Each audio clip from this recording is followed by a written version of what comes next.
Alright, चलिए हम pronoun के कुछ जो रूल्स बचे होंगे उनको कंटिन्यू करते हैं। तो बहुत सारे रूल्स कवर हो गए हैं, उन रूल्स को आपने माइंड में रखना है, ठीक है, क्योंकि गलतियां हमेशा इन्हीं रूल्स में होती हैं। लास्ट टाइम हमने पढ़ा था कि there are some words and phrases कि जब हम उनको यूज करते हैं, ठीक है, एक से ज्यादा सब्जेक्ट्स के लिए, जैसे as well as, with, along with, ठीक है, लाइक, अनलाइक, ओके, या in addition to, in addition to. तो इनका ख्याल रखना कि जो पहला सब्जेक्ट होगा वर्ब और प्रोनाउन यानी पोजेसिव एडजेक्टिव, ठीक है, possessive adjective, possessive case of the pronoun. तो पोजेसिव केस में दो चीजें आपने पढ़ेंगी, दो चीजों का ख्याल। पोजेसिव प्रोनाउन में क्या होता है, एक पोजेसिव एडजेक्टिव होता है, दूसरा पोजेसिव प्रोनाउन होता है। तो पोजेसिव एडजेक्टिव्स भी यूज किए जाते हैं, ठीक है, जो शुरू में मैंने बताए थे कि पोजेसिव एडजेक्टिव्स कौन कौन से होंगे। मैं एक बार फिर से बता देता हूं। मैं प्रोनाउन लिखता हूं, जैसे आई और वी, ये हो गए first person pronoun. Then we have you, second person pronoun. Third person pronouns में ही, शी, दे और इट होता है, ठीक है। अब ये तो रहे, ये कौन सी फॉर्म है प्रोनाउंस की, ये प्रोनाउंस की किस फॉर्म में है अभी, ये इसको हम पर्सनल प्रोनाउंस कहते हैं। ये पर्सनल प्रोनाउंस है, इन्हीं से हम बनाएंगे these are personal, these are personal pronouns, right. और पर्सनल प्रोनाउंस में दो तरह की फॉर्म्स यूज होती हैं, कौन कौन सी, नॉमिनेटिव, ऑब्जेक्टिव। नॉमिनेटिव और ऑब्जेक्टिव फॉर्म होती है ना। तो अभी मैं ऑब्जेक्टिव की बात नहीं करूंगा, क्योंकि मैं यहां पोजेसिव एडजेक्टिव की बात कर रहा हूं, उसके रूल्स डिस्कस किए जा रहे हैं। ये पर्सनल प्रोनाउंस की फॉर्म्स हैं, I, we, you, he, she, they, it, clear. अब जब हम बात करते हैं पोजेसिव प्रोनाउन की, पोजेसिव एडजेक्टिव और पोजेसिव प्रोनाउन, दो चीजें आपने ध्यान रखनी है। चलिए आई का बताइए पोजेसिव एडजेक्टिव क्या होगा। आई का पोजेसिव एडजेक्टिव माई होगा और पोजेसिव प्रोनाउन माइन होता है, क्लियर। वी का पोजेसिव एडजेक्टिव क्या होगा, आवर, आज नहीं, आज तो, ठीक है, समझ आए। पोजेसिव एडजेक्टिव की बात कर रहा हूं, ऑब्जेक्ट की बात नहीं कर रहा हूं, ऑब्जेक्टिव फॉर्म की बात नहीं हो रही है। वी का possessive adjective our and possessive pronoun ours, O U R S, इसमें एस यूज किया जाता है। यू का पोजेसिव एडजेक्टिव क्या होगा, योर, और पोजेसिव प्रोनाउन क्या होगा, योर्स होगा, ठीक है।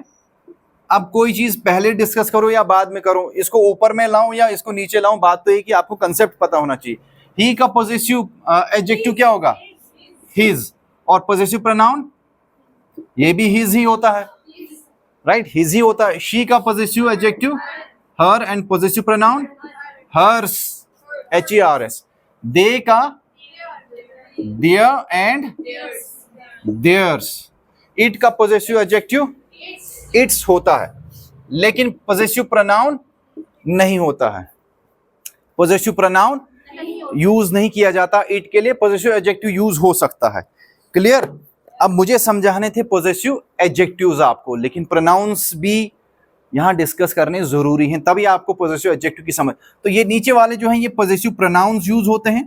प्रोनाउन होता है दीज रिप्लेस, रिप्लेस करते हैं ये नाउन या प्रोनाउन को, राइट। तो आज में इनके रूल्स हम डिस्कस कर रहे हैं, my, our, your, his, her, their और इट्स। ये क्या कहलाते हैं, we call them as possessive adjectives. Possessive adjectives, possessive adjectives क्या करते हैं, दे शो ऑनरशिप और पोजेशन, ठीक है, ऑफ नाउन, प्रोनाउन, नाउन की या प्रोनाउन की चीजों के कि कौन किसका मालिक है ये बताने के लिए, ऑनरशिप के लिए तो शो करेंगे। अब मैं कहूंगा हिज या हर स्कार्फ, उसका दुपट्टा, उसका, इट शोज ऑनरशिप। हर या हिज, कोई चीज किसकी है ये बताने के लिए इनका यूज किया जाता है। तो ये ब्रीफली मैंने आपको अवेयर किया पोजेसिव एडजेक्टिव्स से। अब हम इनके रूल्स पढ़ेंगे, पोजेसिव एडजेक्टिव्स कैसे यूज किए जाते हैं, ओके। चलिए let's take them one by one. कितने हमने अब तक पढ़े हैं, 8, यस, 9th वन, 9वां रूल आपने याद रखना है, ईदर इस तरह के वर्ड्स देखिए, ईदर, नीदर, इसे आइदर और नाइदर भी पढ़ सकते हैं, ठीक है, कोई कैद नहीं है प्रोनाउंसिएशन की, ठीक है। दो स्टैंडर्ड प्रोनाउंसिएशंस अवेलेबल हैं डिक्शनरी पे भी, one is British English means British pronunciation and the other is American pronunciation. You can follow either of the two, ठीक है, ईदर ऑफ द टू। अब देखो ईदर यही मैंने सेंटेंस में यूज करके बताया, ईदर ऑफ द टू का मतलब दो में से एक को आप फॉलो कर सकते हो, ईदर, नीदर या each other, either, neither, each other. Clear, ध्यान रखना, जो पॉइंट मैं समझाने जा रहा हूं इसका ध्यान रखना, ईदर, नीदर और ईच अदर हैं, ठीक है। So they are used for speaking about, ठीक है, ये दो लोगों के लिए यूज किए जाते हैं, for to persons, okay. Either, neither, each other, ये पॉजेसिव प्रोनाउंस भी, सॉरी पॉजेसिव नहीं, ये डिस्ट्रीब्यूटिव हैं। कौन से हैं? ईच, ईदर, नीदर कहां पढ़े थे? Distributive pronounce. लेकिन ये डिस्ट्रीब्यूटिव एडजेक्टिव्स भी तो हो सकते हैं, ये प्रोनाउन का भी काम करते हैं और एडजेक्टिव का भी काम करते हैं। एडजेक्टिव की निशानी क्या है? मैंने क्या कहा, अगर इसी वर्ड को नाउन के साथ लगा दो तो एडजेक्टिव हो जाएगा, जैसे ईच बॉय, ईच गर्ल बन गया ना एडजेक्टिव, डिस्ट्रीब्यूटिव एडजेक्टिव हो जाएगा। ईदर, नीदर या ईच अदर, ठीक है, they are used for speaking about two persons और टू थिंग्स। दो के लिए यूज किए जाएंगे, और दो से ज्यादा के लिए क्या यूज करेंगे? दो से ज्यादा के लिए आपने यूज करेंगे एनीवन या फिर नन या फिर वन एनदर,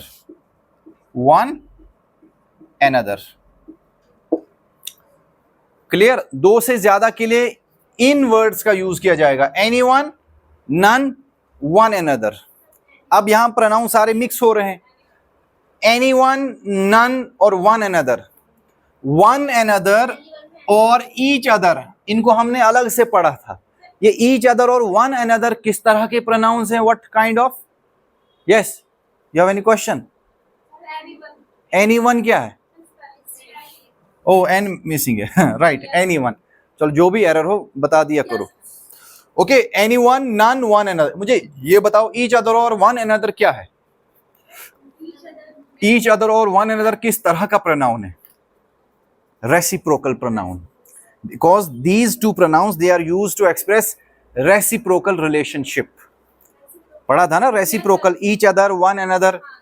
क्लियर, दो के लिए ईच अदर का यूज किया जाता है और दो से ज्यादा के लिए वन एनदर का यूज किया जाता है। जब प्लूरल हो, दो से ज्यादा के बारे में आप बात करेंगे तो वन एनदर का यूज किया जाता है। क्लियर, जैसे Muslims should respect one another, each नहीं, यहां दो से ज्यादा की बात, ठीक है, समझ आई? क्लियर, तो दो से ज्यादा के लिए आप क्या यूज करेंगे? वन एनदर, और दो के लिए हमेशा ईच अदर का यूज किया जाता है। क्लियर, ईदर, नीदर कौन से प्रोनाउंस हैं? अब मैं इन सभी के बारे में एक साथ बात करूंगा, जो पॉइंट रखना है, डिस्ट्रीब्यूटिव प्रोनाउंस है। और एनीवन और नन, ये किस तरह के प्रोनाउंस हैं? ये रेसिप्रोकल कहां से? रेसिप्रोकल तो यही वन एनदर है खाली। एनीवन और नन इंडेफिनिट प्रोनाउन नहीं पढ़े? तो इसके लिए आपको सबसे पहले जो प्रीवियस लेक्चर्स है मेरे, उनको ध्यान से देखना है, समझना है। जो नोट्स आपने बनाए हैं, डिफरेंट काइंड्स ऑफ 10 तरह के प्रोनाउन मैंने आपको बताए हैं, तो वो 10 के 10 आपके फिंगर टिप्स पर होने चाहिए। रूल्स पढ़ने का फायदा तब है जब आपको बेसिक्स क्लियर होंगे। ये तो पता होना चाहिए कि ये वर्ड किस खानदान से ताल्लुक रखता है, ये किस कैटेगरी से बिलोंग करता है, ये पहचानना आपको याद रहना चाहिए, मुश्किल नहीं है। चलिए अब मैं पॉइंट की बात करता हूं, ठीक है। तो ये वाले टू पर्सन्स के लिए, और ये वाले जो है एनी वन, नन या one another, more than two के लिए, मोर देन टू पर्सन्स। तो दो से ज्यादा के लिए अगर आपने बात करनी है तो इन वर्ड्स का इस्तेमाल करेंगे, और खाली दो के लिए बात करनी है तो इन वर्ड्स का इस्तेमाल करें, ईदर, नीदर, ईच अदर। अब ये एक तरह का प्रोनाउन नहीं, अब ये डिफरेंट काइंड्स ऑफ प्रोनाउंस आ गए हैं इसमें।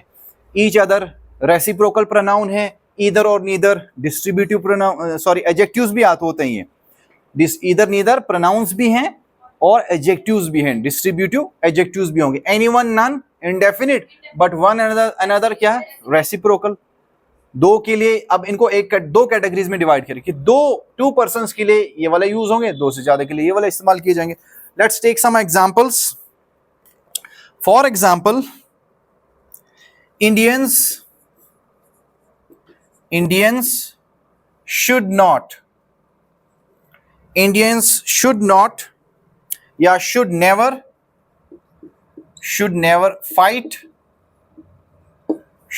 fight with each other. Look at this sentence and if possible identify the error. Indians should never fight with each other. ये सही है या गलत है?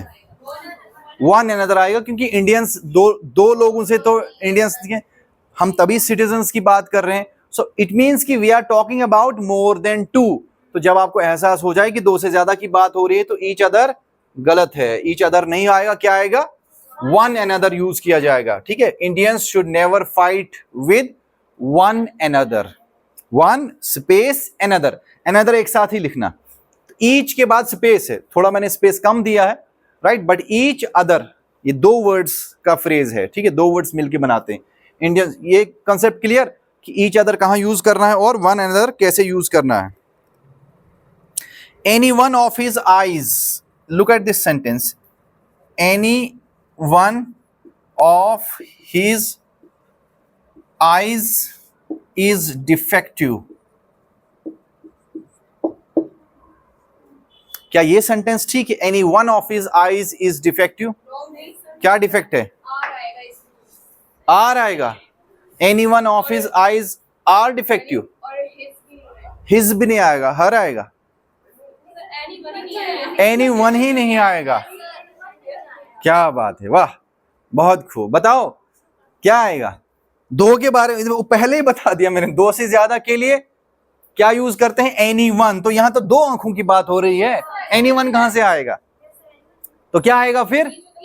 ईच अदर कैसे आएगा? कोई रेसिप्रोकल इन्हीं वर्ड्स में से यूज होगा कोई. इधर एनी वन गलत है, इधर होगा.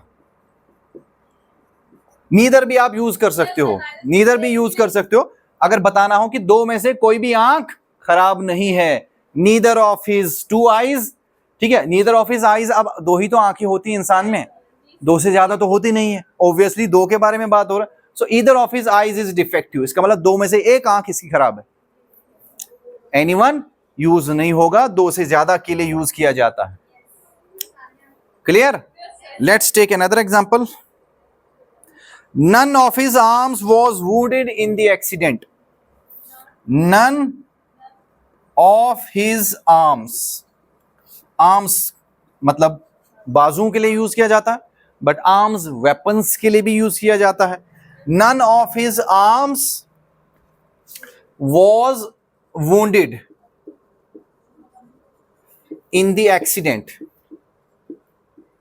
None of his arms was wounded in the accident.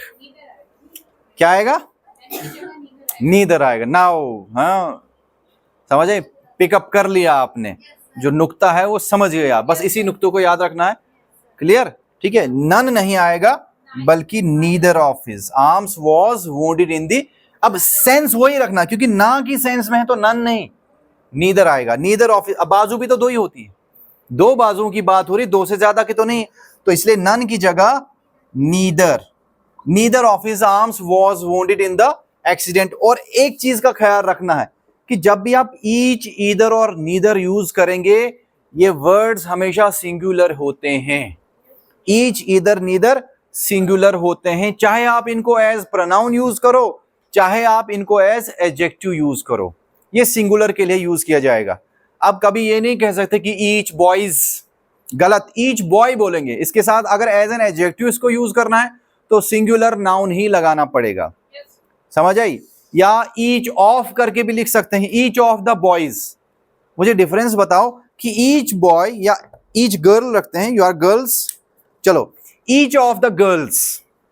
समझ आया ये फ्रेज? और ईच गर्ल, दोनों में क्या डिफरेंस है?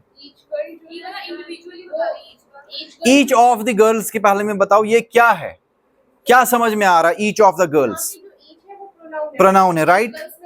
ईच गर्ल में ईच एडजेक्टिव है, यानी ईच वर्ड जो है प्रोनाउन भी हो सकता है और ईच एडजेक्टिव भी हो सकता है, लेकिन दोनों में एक सामान्य बात है, एक कॉमन बात है।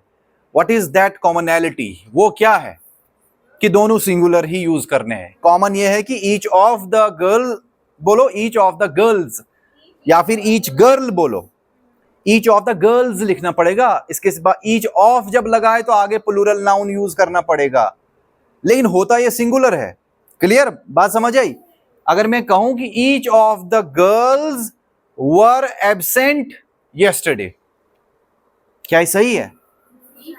हाँ, each of the girls were या वॉज आएगा, बिकॉज ईच, ठीक है, बजाते खुद क्या है, सिंगुलर होता है, चाहे आप इसके साथ ऑफ लगाओ या ना लगाओ, यानी एज प्रोनाउन इस्तेमाल करो या फिर एज एन एडजेक्टिव इस्तेमाल करो, दोनों सूरतों में ये सिंगुलर ही रहता है और सिंगुलर वर्ब यूज करना है। Clear? So this is very important point, जहां सब स्टूडेंट्स गलती कर देते हैं, ठीक है। बट अगर रूल्स आपके माइंड में होंगे तो आपसे गलती नहीं होगी। क्लियर? तो ये 9th रूल है, इसका ख्याल रखना, इंपॉर्टेंट वन है। और साथ साथ ये पहचान जरूरी है कि कौन सा वर्ड क्या है, कौन सा वर्ड क्या है। जितनी कैटेगरीज, जो काइंड्स ऑफ प्रोनाउंस किस लिए पढ़ा था? मैं चाहता तो डायरेक्टली आपको रूल्स ही पढ़ा देता, उसको पढ़ने की क्या जरूरत है? काइंड्स ऑफ प्रोनाउंस बस जरूरत है तभी तो पढ़ाया, ताकि पहले आपको पहचान हो जाए। इन लफ्जों की पहचान करना जरूरी, जब पहचान हो जाए उसके बाद हम उसूलों की बात करेंगे, तब हम रूल्स की बात करें, ताकि रूल्स याद रहें। रूल्स तब तक याद नहीं रहेंगे जब तक आपको काइंड्स याद नहीं है, यानी डिफरेंट काइंड्स ऑफ प्रोनाउंस अच्छे से समझने हैं और इनको याद रखना है, ये पहचान करनी आनी चाहिए। जितने पॉइंट्स मैंने बताए हैं अब तक के, वो सब के सब इंपॉर्टेंट है, और जब आप इनको करोगे फिर आपको प्रोनाउन पढ़ने की जरूरत नहीं है। This is sufficient. जितना आपने पढ़ा ना प्रोनाउन के बारे में, इसके बाहर जाने की जरूरत नहीं है कि जितनी भी गलतियां होती हैं इसी में होती हैं, यही होती हैं। सबसे पहले identify the pronoun, that is important, right? ठीक है, चलिए अब हम नेक्स्ट रूल पढ़ते हैं,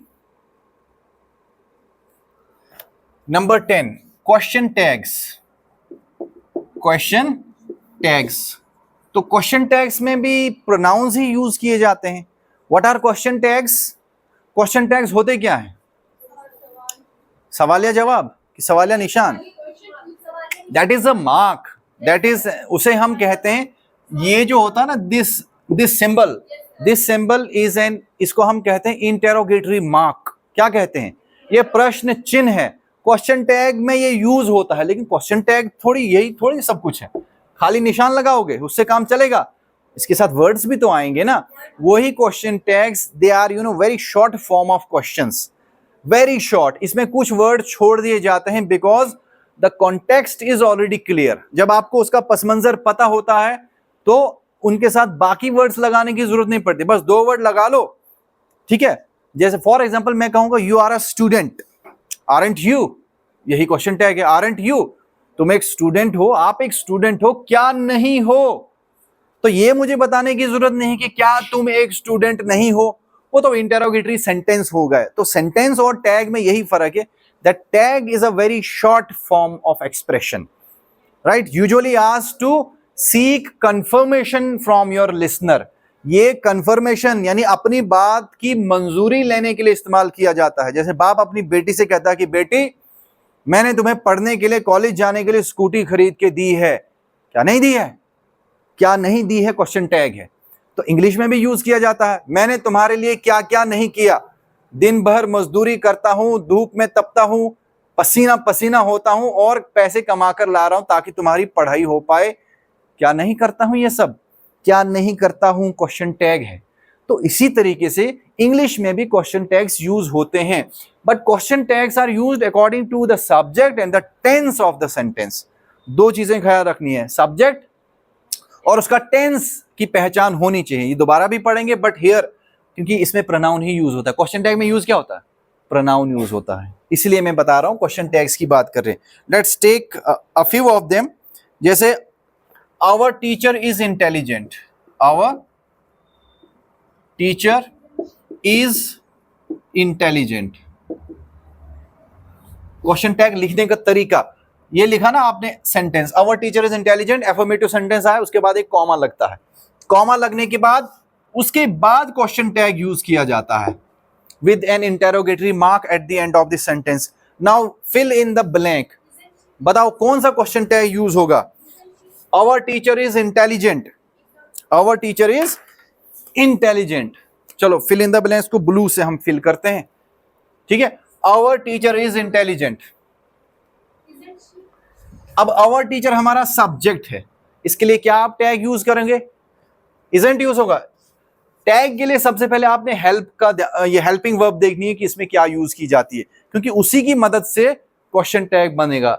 Isn't ISN''T Isn't। अब आवर टीचर मेल भी हो सकता है, फीमेल भी हो सकता है, the choice is all yours, जो भी यूज करना है, ठीक है। Isn't she लिख लो या ही भी लिख सकते हैं। Isn't she करेक्ट, ये इसका क्वेश्चन टैग। यानी क्वेश्चन टैग में इस्तेमाल होने वाले क्या वर्ड्स हैं? एक हेल्पिंग वर्ब और दूसरा प्रोनाउन, सब्जेक्ट यानी जिसमें यूज किया जाएगा। अब आवर टीचर है, सिंगुलर है, तो इसके लिए प्रोनाउन कौन सा यूज होगा? ही या शी इस्तेमाल किया जाएगा। क्लियर? तो टैग इन्हीं दो चीजों से बनता है। क्या बनता है? लेकिन ध्यान रखना है कि अगर सेंटेंस एफर्मेटिव होगा, एफर्मेटिव यानी पॉजिटिव सेंटेंस। एफर्मेटिव सेंटेंस क्या होता है? A sentence which contains a yes sense, जिसमें हां की सेंस हो, तो हां वाले जुमले एफर्मेटिव होते हैं और ना वाले जुमले नेगेटिव होते हैं। क्लियर? नेगेटिव सेंटेंस का रूल अलग है टैग बनाने का, और एफर्मेटिव सेंटेंस में टैग डिफरेंट बनता है। यानी देखो ये क्रॉस हो जाता है, क्रॉस का मतलब अगर सेंटेंस आपका एफर्मेटिव है तो टैग नेगेटिव होगा, टैग में नॉट आएगा। लेकिन अगर सेंटेंस आपका नेगेटिव है तो टैग पॉजिटिव होगा। फॉर एग्जाम्पल इसी सेंटेंस को मैं लिखूंगा, सेम यही sentence, our teacher is not intelligent. अब ये सेंटेंस क्या हो गया? नेगेटिव हो गया। क्लियर? सेंटेंस में थोड़ा सा बदलाव किया कि ये एफर्मेटिव था यानी पॉजिटिव था और ये नेगेटिव हो गया। अब बताओ इसका क्वेश्चन टैग क्या होगा? इसमें क्वेश्चन टैग क्या यूज किया जाएगा? Our teacher is not intelligent, कि हमारा टीचर जो है वो काबिल नहीं है, तो इसमें टैग यूज किया जाएगा is she. You got my point? ठीक है, तो हम यूज क्या कर रहे हैं? प्रोनाउंस ही तो इस्तेमाल कर रहे हैं, बट क्वेश्चन टैग्स में कौन सा प्रोनाउन कहां यूज करना है, इन चीजों का आपने ध्यान रखना है। क्लियर? हाँ, और लिखेंगे, लेकिन इसके लिए आपको टेंसेस का नॉलेज भी होना चाहिए। टेंसेस में बाद में पढ़ाऊंगा आपको, ठीक है, लेकिन अभी फिलहाल प्रोनाउंस हमने यूज करने हैं। प्रोनाउंस के बारे में बात आई तो मैंने सोचा कि चलो क्वेश्चन टैग्स के बारे में थोड़ी सी इंफॉर्मेशन दे दूं। क्लियर? आगे हमने पढ़ने हैं, जब मैं टेंस पढ़ाऊंगा उसी में क्वेश्चन टैग भी पढ़ेंगे। सो टेंसेस के जो सेंटेंसेस हैं, टेंसेस में कितने तरह के सेंटेंसेस हो जाते हैं, यानी एफर्मेटिव भी आएगा वहां पर, नेगेटिव भी कवर हो जाएगा, राइट? इंटेरोगेटिव सेंटेंस भी, बट इंटेरोगेटिव में तो टैग बनेगा नहीं। टैग सिर्फ बनता है किन सेंटेंसेस में?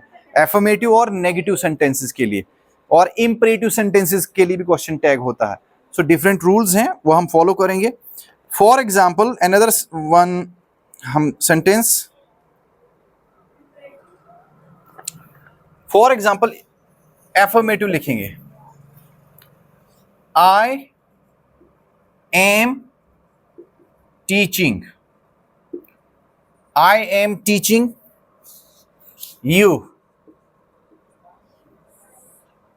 बताओ, आई एम टीचिंग यू, मैं आपको पढ़ा रहा हूं, यही सेंटेंस ले लेते। आई एम टीचिंग यू कौन सा टेंस है?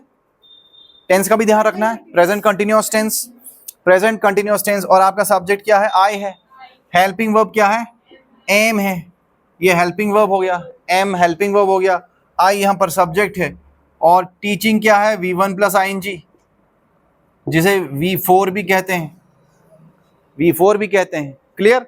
और यू यहां पर ऑब्जेक्ट का काम कर रहा है, ऑल्दो जो मैं पढ़ा रहा हूं वो लिखा नहीं है, यानी जो ओरिजिनल ऑब्जेक्ट होना चाहिए था, जिसे हम डायरेक्ट ऑब्जेक्ट करते हैं, that is missing. But object भी दो तरह के होते हैं, डायरेक्ट एंड इनडायरेक्ट। ठीक है, समझे? डायरेक्ट और इनडायरेक्ट दो तरह के ऑब्जेक्ट्स होते हैं। डायरेक्ट ऑब्जेक्ट वो होता है जिसके बारे में जो पढ़ाया जा रहा है, एक्चुअली टीच होता है पढ़ाना, क्या पढ़ा रहा हूं, और जिसके जवाब में अगर व्हाट हम लगा लेना उस चीज के लिए कि व्हाट आर यू टीचिंग, इसी का question, I am teaching English, तो English is the actual object. You जो है ना किसे पढ़ा रहा हूं, ठीक है। व्हाट अगर लगाएंगे तो व्हाट के जवाब में क्या आएगा, इंग्लिश ही आएगा ना। जैसे I am teaching you, what are you teaching, English. So English, I am teaching English होना चाहिए था। इंग्लिश अगर होता I am teaching English to you, दो दो ऑब्जेक्ट्स भी यूज हो सकते हैं, तो एक डायरेक्ट होगा दूसरा इनडायरेक्ट ऑब्जेक्ट हो जाएगा। Clear, any how. अब इसका क्वेश्चन टैग बता दीजिए, आई एम टीचिंग यू,